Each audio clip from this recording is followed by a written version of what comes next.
Zodiac sign. Sign? Zodiac sign? Zodiac sign ko is Gemini. I'm two-faced. Sabi nila yung Gemini daw two-faced. Tapos pag may mga nakikilala ko na red flag daw sa kanila yung Gemini. So, hindi ko naman sila pinipigilan. So, okay lang. Pero pag nakakasama naman nila ako, gusto nila ako. Gusto nila ako kasama, excited sila pagkakasama ko sa lakad. So, akala ko ba red flag ako? Bakit excited kayong kasama ako?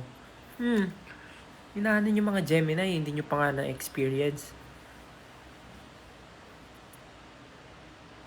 Tapos pag na-experience yun na kaming Gemini, hanap-hanapin nyo na kami. Kaya nga tayo may kasabihan don't judge the book by its cover. Don't judge the person by its zodiac sign. Ano mo kung ano na sinabi ko?